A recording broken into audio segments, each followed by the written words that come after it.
আমাদের এই ছোট্ট বোনটির তার নাম রাফিয়া, ক্লাস 5-এ পড়ে। তারপরও সে মনে আছে 5 বছর আগে ঝিনুক হাতে ফেসবুকে ভাইরাল হওয়া ছোট্ট শিশু রাফিয়ার কথা। সৈকতে ঝিনুক বিক্রি করা এই শিশুর হাসির সাথে সেই সময় তুলনা করা হয়েছিল অভিনেত্রী মেহজাবিনের সাথে।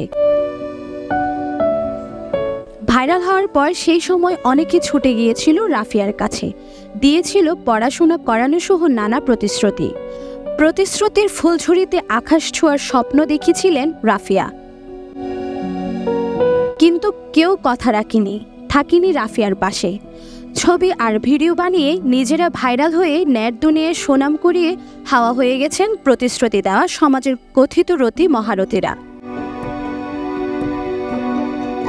কক্সবাজার সমুদ্র সৈকতে মায়ের সাথে শামুক ঝিনুকের গহনা বিক্রি করে পরিবারের আর্থিকভাবে সাপোর্ট দিয়ে বেশ ভালোই কাটছিল রাফিয়ার জীবন। কিন্তু অচেনা এক মানুষের নিজের অজান্তে তোলা ছবিতে নরক হয়ে ওঠেন রাফিয়ার জীবন। পরিবার জানায়, ছবিটি ভাইরাল হওয়ার পর সৈকতে ঝিনুকের গহনা বিক্রি করতে গেলে বিড়ম্বনায় পড়তে হতো রাফিয়াকে। সাংবাদিকদের ক্যামেরা আর পর্যটকদের মোবাইল সারাক্ষণ রাফিয়াকে খোঁজায়। একসময় ঝিনুক বিক্রি ছেড়ে বাসায় ঢুকে যেতে হয় রাফিয়াকে। কটু কথা শোনাতে ছাড়েনি প্রতিবেশীরাও। এই তো স্কুলে যাওয়া বন্ধ হয়ে গেছিল, তারপরে আমি ইনকাম করতাম যেগুলাইও বন্ধ হয়ে গেছিল, আর আমি যেতে পারতাম না। অনেক কিছু বলতো, ঠিক তেমন মনে নাই। দাঁড়াবার জন্য এমনি বলছিল, কথা দিয়েছিল, কিন্তু কথা দিয়ে কথা রাখে নাই। ওর লেখাপড়ায় আসা যাওয়ার মধ্যে সমস্যা হয়েছিল। এরপর আপনার সমাজের মধ্যে নানান কথা চলছে। একবার এক জন আসা বলতো মাস্টার পর্যন্ত পড়ালেখা করাবো, যতটুকু পড়ালেখা করে ততটুকু আমরা হেল্প করব।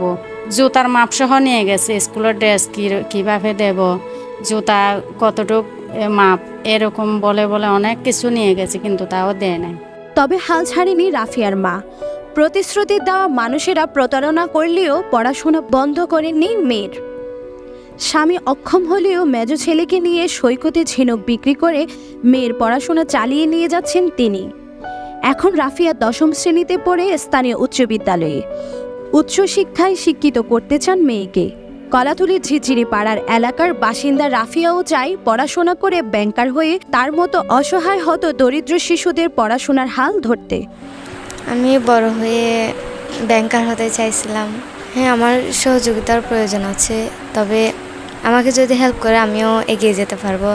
আর সামনে এগিয়ে গিয়ে আমার মতো যেগুলা এই বীজের মধ্যে কষ্ট করে খেটে খায় তাদেরকে আমি সাহায্য করতে পারবো, এরকম আর কি। এখন রাফিয়া চলতেছে পড়ালেখা, কিন্তু কেউ হেল্প করে না।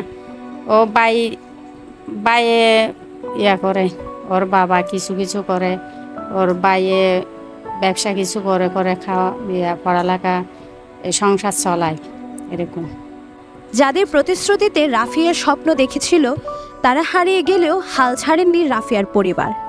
নিজেরা খেয়ে না খেয়ে মেয়ের পড়াশোনা চালিয়ে যাচ্ছেন। আপনার আমার একটু সহযোগিতা পেলে রাফিয়ার সফলতার হাসি ভুলিয়ে দিতে পারে জীবনের সকল কষ্টকে। আজিমা ইমা, CCN।